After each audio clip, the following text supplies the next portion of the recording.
Okay, we are live now. So, hey everyone, thank you so much for joining us for our third and last session. As you know, we had our two sessions in which we learned about brainstorming and prototyping.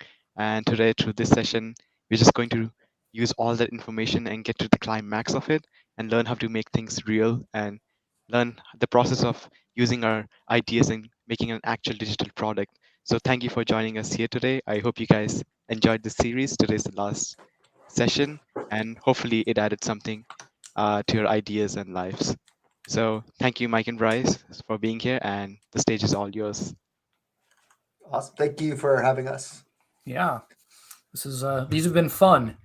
Uh, I suppose that in addition to this slide, we should probably actually tell people who we are. So now everybody's seen double. We're both on the screen twice. It's not actually a force multiplier. My name is Bryce Howitson. I am a front-end developer, UX designer. Sometimes I'm an amateur chainsaw operator. And I work with Google as a Google developer expert. So I help with outreach, kind of talking about Google products and how Google does things. We're kind of here today to support some of the Google developer student groups and kind of help people think more through building products. So that's sort of my background. That's why I'm here. And so my name is Mike Wolfson. I am a Android Google developer expert, also working with Google to talk about Android and stuff.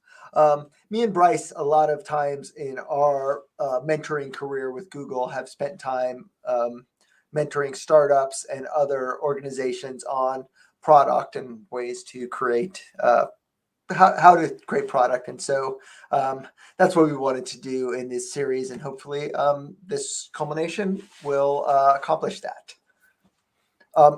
We wanted to spend just a moment, in case you haven't seen the presentations before, and just review what the previous two presentations were about. They're available here on YouTube.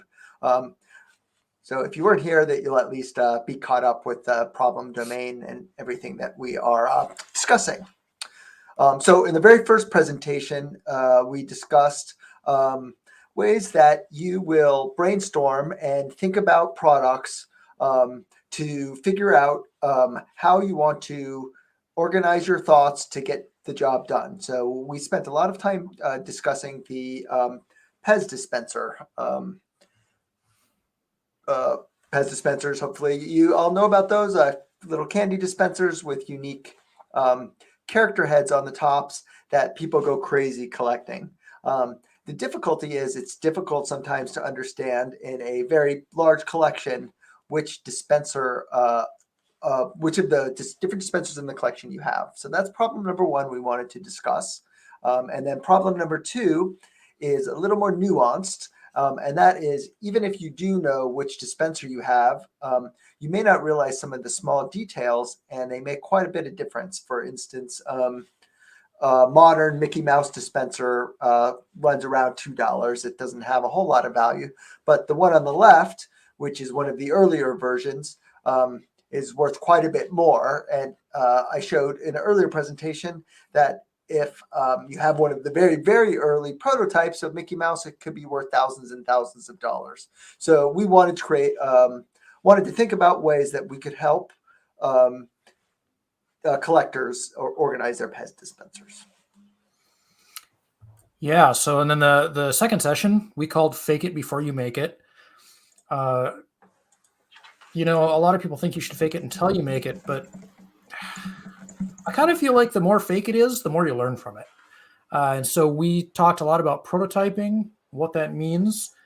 We showed many different types of prototyping, and we kind of focused a lot on the fact that sometimes analog prototypes are really fun. And, you can do cool stuff with cardboard, like build a full camera. Actually, I love talking about all of this stuff, but sometimes Arts and Crafts Day, that's a really fun thing to talk about. We don't do that enough. All right, so then that brings us to session 3, which is now. So we're actually going to talk about not faking it and actually making it. And what does that mean? Well, it actually means taking all of these ideas and questions and stuff we wondered about. If you're curious about what we wondered about and kind of the process that we used to get there, watch the previous 2 sessions. We realized that in a lot of cases, once you've created a prototype, once you've actually answered a lot of those questions, there's sort of this pause moment, and you need to step back and really kind of think about what it is you're doing and why you're doing it. And that brings us to something that's very near and dear to both of our heart, which is requirements. Mike, you want to talk a little bit? There's Sure. 3 things here. They're all very important, and I'm not entirely sure that you can call them requirements if you don't have all 3 of them. Sure. At this point, we have spent a lot of time prototyping and learning about our problem domain and getting lots of learnings about what it is that we're going to build. And at this point, we need to actually put the pedal to the metal and make it real.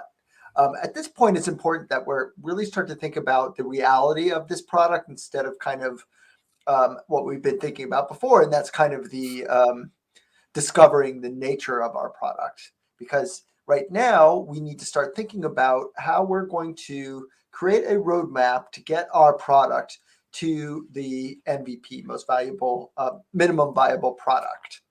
I like most valuable player. We can go there too. Fair enough. I mean, it's going to be our most, and that really is part of it, honestly. And part of making sure that it is our most valuable product is understanding what it is that we're going to build and how we build our product in the nature so that we create value over time. We can't build everything right now. So we want to think about what is valuable and how we actually go about building it. We've spent a lot of time thinking about the ideas for it. And of course, just like with the processes we described in the last 2 sessions, there is established methodologies around how people generate requirements and the reasons why it's so valuable and important to do.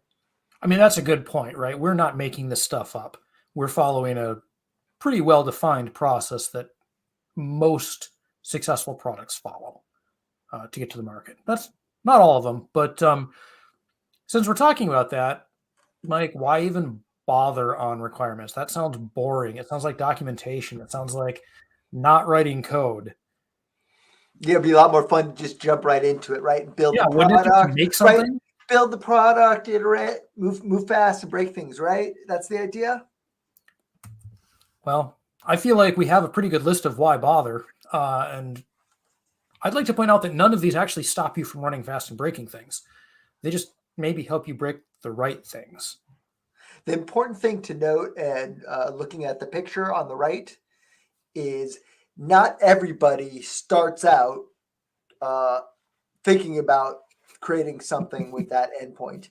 That's what happens when you don't think ahead and create a plan and really understand what it is you're going for and where your end product is. I'm really hoping that that's not in your neighborhood somewhere. The side of my house, you never know. Maybe that's what the lawsuit's all about. Right. But to be very clear, when you're building a house, you don't just start building the house. You have a plan for the HVAC system. You have a plan for the plumbing. And of course, all of that is also driven by a construction plan where you make sure that the frame is built before you put the plumbing in the walls. Those things are all very important, that they are workable units, that they are also done at the right times. And that's the nature of making something really happen instead of just, start up and pushing things out the door. If you don't think through some of these important questions, you may end up with something like this. Right. You may end up with something really kind of broken, but you know what else you might end up with is a lot of wasted time and a lot of dissension in your team. We kind of look at creating requirements. I don't necessarily know that I would call them fun necessarily, but I think they're an extremely important part. It's a little bit like a contract. You're sort of defining what your thing will do and why it'll do it. And I've heard from a lot of people that the best way to lose a friend is to not have a contract. And what that means is that you're just kind of putting everything in writing, and you're saying this is what we're all agreeing will happen, and why we want it to work that way. So one of the key points of requirements is actually that top one, that we start to actually understand, like everybody involved starts to understand what's going on, right? What are we making?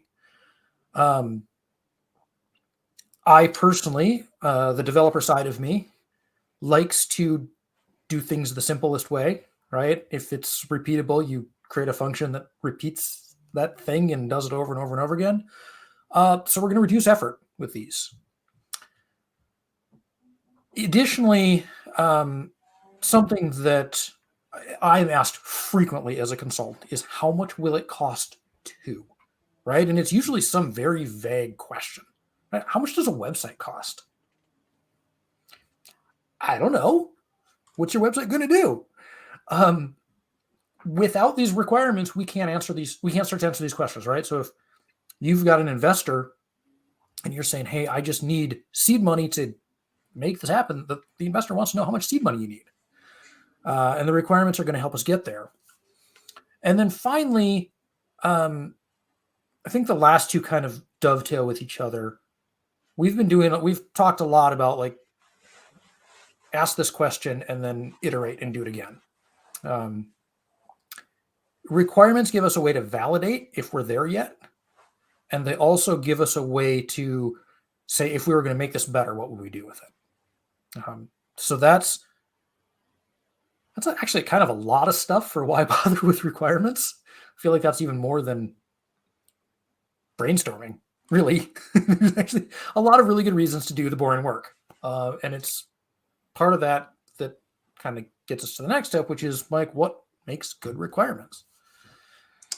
So there's a variety of things that are important to have in requirements. It's worth mentioning, just as a dovetail into this, that what we're doing is we are creating a formal contract that we will use throughout our development process to do a lot of different things, like validate that what we're building is correct. And like Bryce was saying, perhaps get paid when something has been met. So these requirements become incredibly important, that they are unambiguous and well written, so that when it comes time to validate that the work you have done is correct, that you're able to do that. If you're writing requirements that have a lot of ambiguous language like should and might and could, then it's very easy for someone to wiggle out of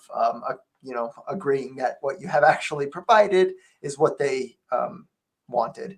And of course, it's also important that you spend the time to make sure that they are well written, so that your stakeholders are getting what they want. This isn't the sort of thing that we are trying to get around building the correct thing. We've all spent all this time now, 2 sessions worth, to get to the point where we know what we're building is correct. So we want to make sure that we do it, and don't build the specify. I mean, the wrong I way. jokingly said it was a contract, but requirements really are. They are a contract between you and the thing you're making. And so you should use language like will and does and can be proven to, right? I mean, it's not legalese, but it's a way of holding you to a accountability standard. So on a high level, what makes a good requirement? I do want to go through these different, let's just on a high level. We already mentioned unambiguous. So it's very important that we use exact and correct language. Many big organizations will create dictionaries of acronyms and different terms, so that everybody is speaking the same language. It's important for that everything is consistent. Make sure that these are actually necessary requirements. If they're things that maybe people don't agree are important or that don't need to be done, then they quickly become forgotten and not followed, and that becomes extremely problematic for various reasons. They need to be short. We don't want to write big epics and we don't want to write big epics of multiple various things. Each unit should be very concise and short. The reason I kind of smiled when I said epics on accident is because that is a term in Agile that you would use. If you had something that's bigger, but you still want to collect it, that's called an epic. So, but that is a way to keep the requirements short, but collect them into something that may be a group. On a very high level, the requirements need to be prioritized. That can be as simple as must do, nice to have. That's one thing. You could use t-shirt sizes, small, medium, large. You could use the Fibonacci number. I'm sorry, I'm getting into complexity. You could use low, medium, high priority. Basically, it's important that the organization, again, you and your stakeholders, agree to what it is that you work on at the right time and what is the most important. As I mentioned, you got to get the walls up before you get the plumbing in, so you better prioritize the framers first because that's going to be the most important. Testable, we've talked a little bit about kind of using good language and specific identifying short, specific requirements. That's important because we need to be able to very clearly say if the requirement has succeeded or failed. So if we're writing ambiguous requirements that are difficult to actually test, then we're not successful. I mentioned consistent. It needs to be where multiple requirements, even if they're not addressing the same functionality, need to use the same language and need to address the functionality in the same way. If one requirement says do something opposite of the other, then you obviously run into problems when you're trying to validate two things that say the wrong thing. And then the last thing, and this is one that becomes really hard sometimes in requirements, is this is about what we are doing, not about the how. It's very easy to start to get into the implementation details and specific ideas about perhaps what service you might use or how an organization might go about solving the requirement.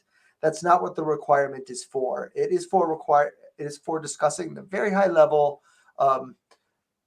ideas about what it is we're trying to accomplish. There's another type of requirement called a technical requirement that can be used in coordination with a requirement, but we don't want to mix those two.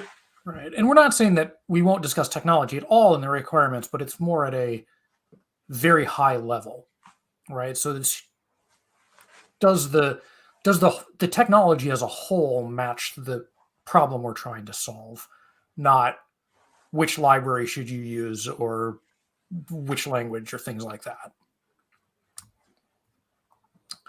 Right. So one of the things we discussed with requirements is that they keep the stakeholders on the same page. So one of the things we kind of need to do with our project is we need to actually decide who the stakeholders are. In this case, it's Mike and I. Sorry, everybody else doesn't get a vote. And in many cases, I think, Mike, I know you pretty well. I think you and I overlap in some skill sets. I think that we have opinions and perspectives that may be around similar things in many cases. So for the sake of argument, what we did is we decided that for our Pez dispenser problem, Mike is the tech lead. He knows all there is to know about the technology of little plastic Pez dispensers and a lot of other technologies too. So he's going to get to make those decisions. And I am going to be the sort of user experience or maybe product, but kind of the person side and the how does it solve things, right? As opposed to the code that makes something happen. You would agree, Mike? Yep. Yeah. Okay. We're good. So the problem with that, and this is a problem that we really want to model for everybody because this happens a lot more often, I think, than I am sometimes willing to admit to myself. But almost every team that I have ever worked on has some boxing match moments, if you will.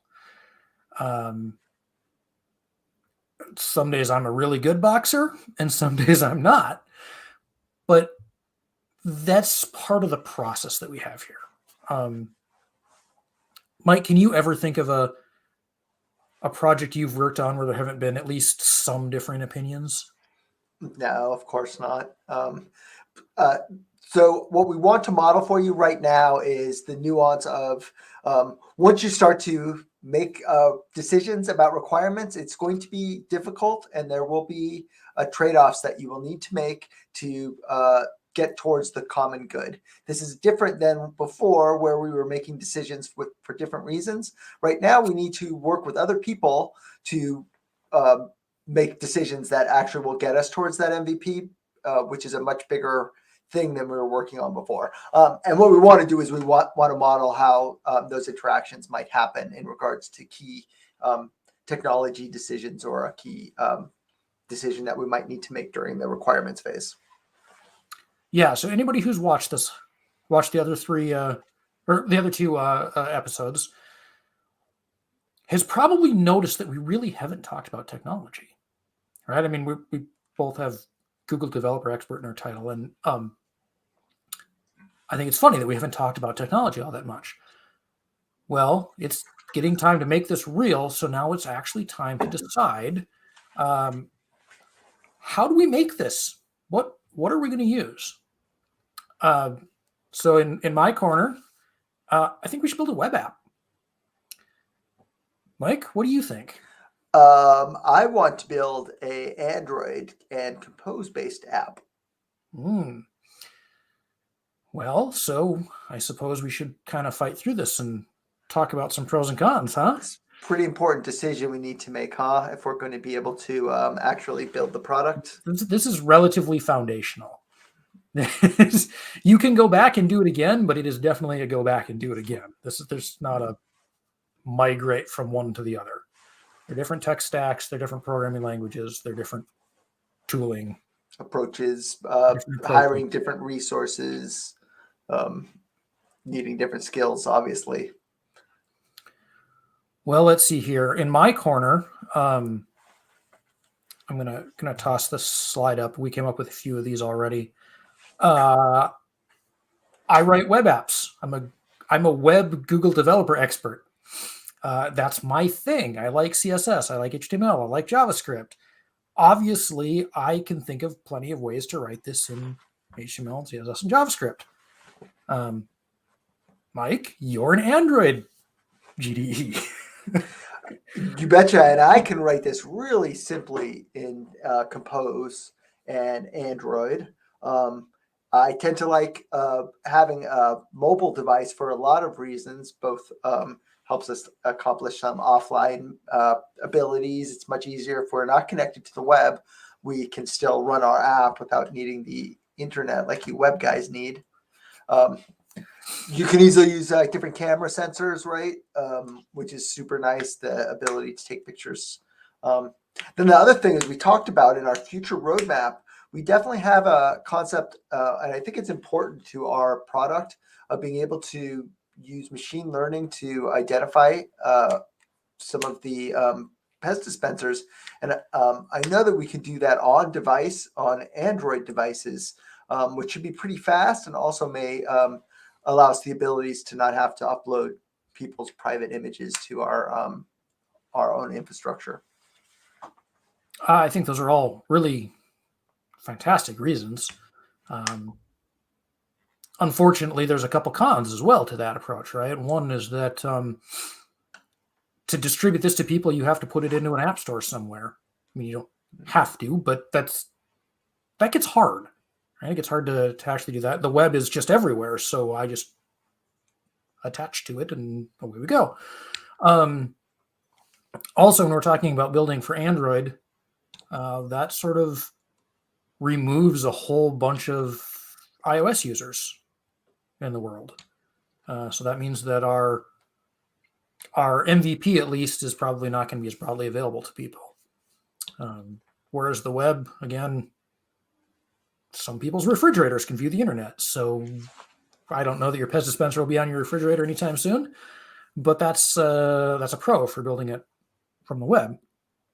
And additionally, all the APIs and all the interconnects, and like you said, it's a web app, which means it's on the internets. It's really easy to leverage things like public cloud to do any machine learning or anything like that we need to do. So we're kind of at an impasse, aren't we? Well, let's address this. We didn't talk about this ahead of time, but I actually acknowledge a bunch of the different things you said. So, I actually do want to be clear. The App Store distribution process is very difficult. Being on Android is platform limited. So I do acknowledge those things, and those are very valid concerns. But as the tech lead, I think it's important that we choose the approach that I suggested for now. Most importantly, because we have the resources and the ability to produce that right now, and to be fully transparent, not even in the real world, I was the one that was able to actually find the time to write the Android app. So in reality, as our team has evolved, I will have more time to write it, and so I suggest that that's how we proceed. So I really love what you did there, right? And it's as the tech lead. For everybody watching, Mike's not throwing shade. He's subtly reminding me that he gets 2 votes to my 1 on a topic like this. If the topic was the words that we use in the interface, I might get 2 votes and he might get 1. It's not. And so we need to think about that, and we need to say, okay, we're going to proceed with this in the way that the tech lead feels the most comfortable and feels will most appropriately meet the requirements that we're building. One other thing I would add, and this has come with maturity, and I'm sure Bryce will agree with me, is this is not a time to keep your golden pony and die on that technology. I have done that in the past in my career, in my younger times, and it was not the correct move. We are now servicing a greater good, and that is getting our MVP out the door. And that means that the decision that I love and that I think is correct may not be the correct decision. And I just have to appreciate that and find the way to meet the corporation's goals above my own, or not corporation, but business, or our corporation, our product goals. I mean, I'm sure. Yeah, and I'd like to point out that we talked about things like it needs to work on the internet. Progressive web apps are built in such ways that service workers and things like that behind the scenes can reconnect and store local data. I can access the camera. I can do a lot of these things, right? I mean, the technology isn't unavailable, but between the two of us, it's going to take me an awful lot longer to put that stuff together. And I think we need to kind of acknowledge some of those sticking points as well. Right. So we make, and in full transparency, if I was tech lead, I probably would not opt for an Android only implementation because that is limited. Except if this really was our corporation, I would opt for that because I know I'm going to have the time to write it and Bryce isn't. So those are the sort of decisions that you're making at this time. So are we ready to land the plane? You want to talk about real quickly? Yes, we are. I should point out that if you're just solo doing this, you have to sort of make some of these same decisions in a way that, Mike is probably not going to write a web app. I fully believe that he is capable of figuring it out. Mike's a smart guy. He can do that. he's going to be a lot faster and a lot more efficient, and he's frankly going to build a better thing if he builds it for Android. That's a kind of an important thing to keep in mind as you're kind of going through these either or type of discussions if you're having them with yourself. What can you build? What's going to get you to the show and tell faster, if you will. So yeah, let's talk about landing the plane.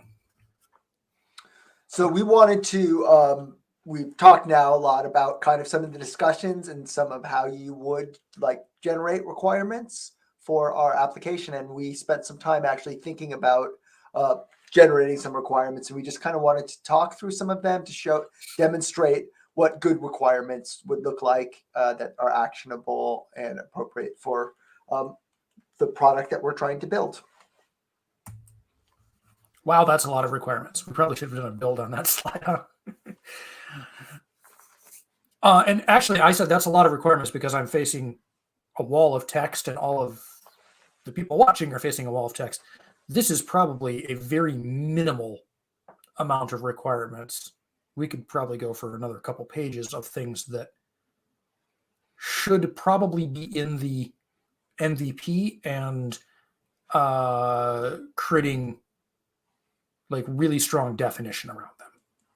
One other thing that's worth noting is in a company, generally what you would have is requirements like this, and then a user interface description as well, perhaps written in one of the prototyping tools we discussed on the last session. That helps also drive some of the interactions and describe those sort of things.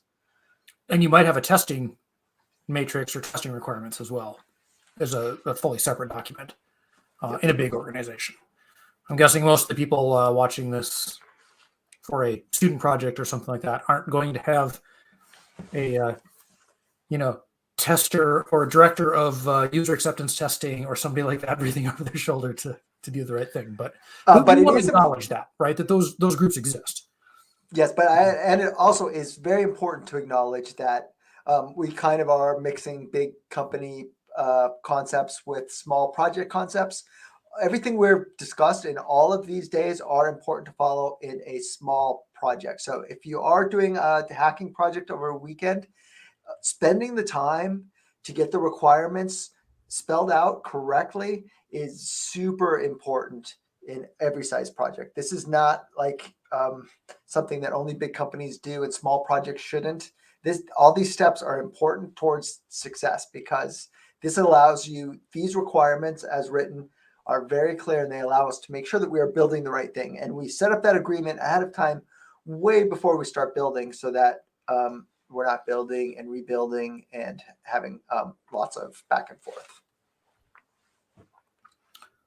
Should we run through these? Sure. I'll do one, you do one. How about that? All right, sure. We can just talk. Okay, so the first requirement is the database must include all PEZ dispensers released after 1980. And to just talk about why this is a important and well-written requirement is that after 1980 part, if we didn't have that important nuance and detail, this would be very ambiguous and difficult to meet. What does all mean? You have to generally avoid terminology like that is ambiguous. But this requirement is good. So we've got a user must be able to visually identify which dispensers are in her collection. If everybody thinks back to the problem we were solving, problem number one, that's kind of the crux of the problem, right? What am I missing? This is a good requirement, again, because it says visually identify, right? So we're not asking you to pick based on a serial number or things like that. We're saying you need to be able to actually look at the PEZ dispenser you have and match it up with one in our system and know if you have it or don't. Next one is a user must be able to see details about the manufacture date of each dispenser. So pretty clear, instead of just saying show some details about the dispenser or a long laundry list of details, which depending, that might be okay. We have very specific detail. We want to see the manufacturer date. which is an important detail of Pez dispensers to know when they were created. The next one, the user must be able to mark dispensers as part of his collection. It's amazing how many times I read requirements that completely miss the point of the thing that's being made. Our problem was identifying what we're missing in our collection. Well, the only way to do that is to say what I have, right? And this seems like such a little thing. It's a database entry. It's a checkbox. Obviously, we'll remember to put that in, right? And the reality is that no, we won't remember to put that in because we won't be thinking about it because it's not listed as a requirement. So I kind of love it when I see things like that in a list like this. The app must securely store personal information about a collection. So this is an important one because when we talk about personal information, we need to create criteria that define that we are using proper security methods. We are using security methods. Proper is determined at the implementation, but what we have said is if we are storing personal information, then we are establishing a requirement that it is secure, which is important. Yeah. And we maybe should have gone a little further and said what secure means. There's all kinds of different implementations and certifications and things like that. We also probably would define the specific PMI information that we are what are we recording really storing in a real requirement. But we obviously are keeping them short so we can go through these. The application must be available when the user is not connected to the internet. This is a big chunk of Mike's argument for a native app. If I'm rooting through the boxes in grandma's basement, somewhere, I don't know, we used to call it the Montana factor, right? Somewhere out in the mountains where the cell signal doesn't quite get to my location. I still need to be able to actually look at the database and see pictures of things. It's also a really good requirement because it's easily testable, right? The first thing I'm going to do if I'm testing this is I'm going to turn off the network connection on my phone and I'm going to see if it works. That's a very easy pass-fail. So the next one is another simple feature one. A user must be able to keep short notes about each Pez dispenser. That's just a very simple functional requirement. Basically,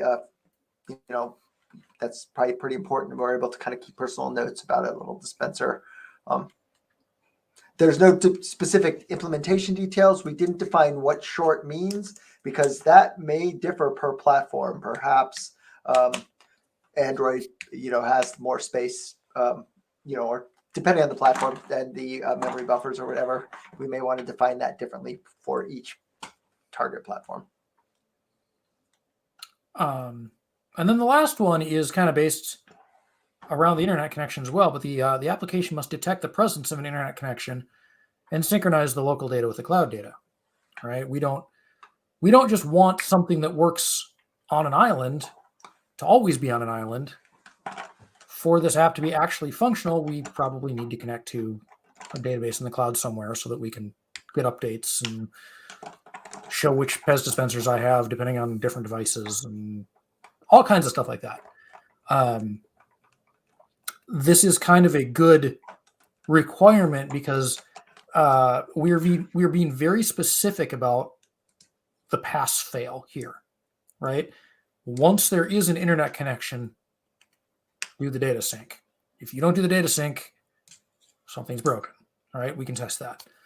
I think it's important to note that there's an awful lot more requirements. Mike, how long did this take us to write? 5 minutes, if that? Not too long, yeah. I wish I could say that we spent all afternoon slaving over this presentation.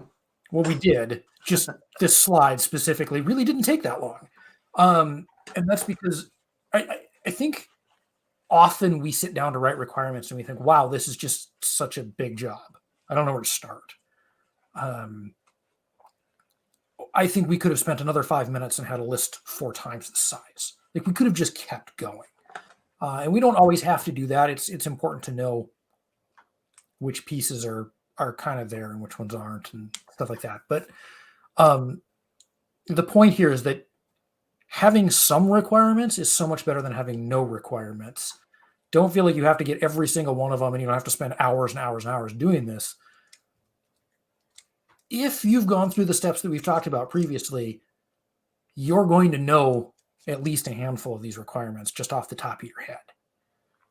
So spend the time to do it. I think everybody will be happier in the long run. So segueing to our next segment. So we've now spent a bunch of time talking about planning and thinking about what it is that we're going to write and actually coming up with a plan. This is the part where we're going to wave our hands a little bit and talk about the Agile software methodology process. I have an idea. Stuff happens. Profit. Right? Yes. We accidentally did that. That was not necessarily intentional that we compressed everything this much. Obviously talking about actually developing the product and how you would break the process up is beyond the scope of this presentation, which this presentation wants to focus on ideating and how to work through that portion of the process. But it is important at this point to kind of think about actual Agile software methodology process. I think most of the people in this room kind of know a little bit about kind of what it looks like, where if you go to the next slide, Bryce, where what we talked about, what we have done at this point is we have created the product backlog, that input on the very left. The next steps would be to break some of those products, some of those requirements up into sprints, which can be any duration you want, but a couple of weeks at a time. We would pick a couple things off the backlog.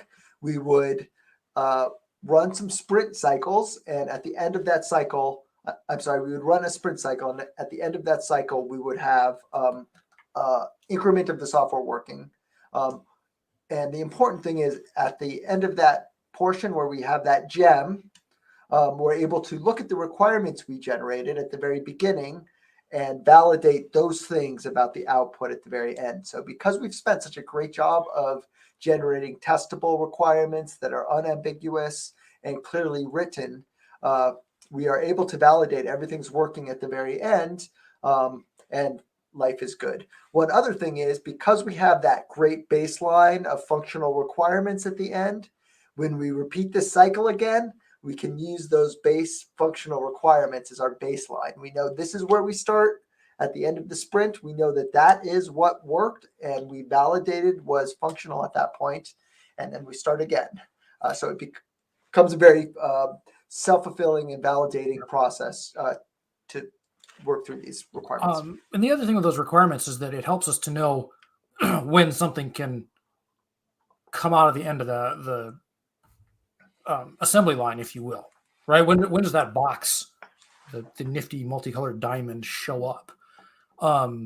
Obviously, during, say, 30 days, you're working on stuff, you're doing things. The requirements help us to know when it's an actual thing, and we can take it and set it aside as part of the software release. And I think that is something that all too often we think of Agile methodologies, or like many other software development tools and techniques, as time management systems. And I think that's inherently wrong. They're ways so that we understand when we can be done and we can work on the next thing. And requirements are an extremely important part of that. If you don't have good requirements, you can't know when you're done. Plain and simple. All right. Time for the big reveal. Yeah, big reveal. So across this whole thing, we've been talking about a theoretical app with theoretical actions that make collections easier and better. The mic was only partially laughing at me by saying that he was going to have time to work on this. And the way that I know that is because he actually did have time to work on this, and he made something really cool. We have not talked much about tech, and I don't think we want to talk a lot about tech. But Mike, do you want to give us a little bit about the tech stack and what you did? Oh, sure. Actually, didn't think about that as part of this, but because it's something that I'm interested in and fun, is I wrote Android native Android app using the new Compose UI framework, which I didn't know that much about, and so I was able to write a cool, nifty little app that meets a bunch of our different requirements. And I'll try to talk. We probably should have had those requirements up next to the GIF, because we could actually just validate kind of what those are working. But on a high level, here you can visually see all of your Pez dispensers and see which ones are available. And then you can click the checkbox. I'm kind of talking out of order. Create a note about your create a note about a Pez dispenser, see details about a Pez dispenser, including the date that it was manufactured. And then the last thing is you can click add one of the items to your collection, and it will show on that middle list that you have those items in your collection. Yeah, I mean, I was just kind of going through notes. Obviously, that's showing right now. That was one of the items. Marketing as part of your collection was one of the items. Release date was one of the items. Having a picture so you could visually identify if yours matches was one of the items. This is a GIF because it's embedded in our presentation, so it works offline too, which is pretty amazing. Yeah, but this app does actually work offline, as a matter of fact, although it doesn't sync up to the cloud. But I can't validate that here. Yeah. But in general, I mean, you checked off a lot of boxes, Mike. I'm impressed, and this is so much more than a prototype, right? This is this is a thing that could be functional. It's certainly enough to call it an MVP, and an MVP would be enough to go to Pez or somebody like that and say, "Hey, would you like to continue to sponsor development on this?" Yep. Or at least get it out to into the hands of some real consumers and start to learn what they like and iterate. And it's worth mentioning that we're not at the end of this cycle. We're just beginning. Just like we mentioned in day one, where after we did a brainstorming exercise, what did we do? We came back together and we did another brainstorming exercise to build upon the last one. And then in day two, after we built our prototype, we would go out and learn about our prototype and then build another prototype and learn from that one. Just like in those days, day three, we're going to continue to do the same. This is an iterative process where we're going to continue to create value, learn from that, and iterate based on what our customers and what our product needs the most. Yeah, and I really want to reiterate that. I probably should have gone out and found a Happy Gilmore quote here. I'm old, but that's the product development movie, right? It's a merry-go-round. It's circular. Feel the flow. Product development, it's not done. It's never just finished. It could be at a point where it's usable for a really long time without changes, but you can always do something more to it. And that kind of leads in a little bit to one of our last topics. We are going to admit right now that product development is a really, really big topic. We did not talk about things like marketing, right? How do people know my thing exists after I made it? How do they find it? Where does it live? Will it make money? If you spend a lot of time on something, chances are either you really want it to exist to better your life, or you had some rationale that you thought people would spend money on this. We didn't talk at all about how you monetize things. We didn't talk about how you convince people to pay for things. And that sort of feeds into, is it a business, right? Does it become a thing on its own?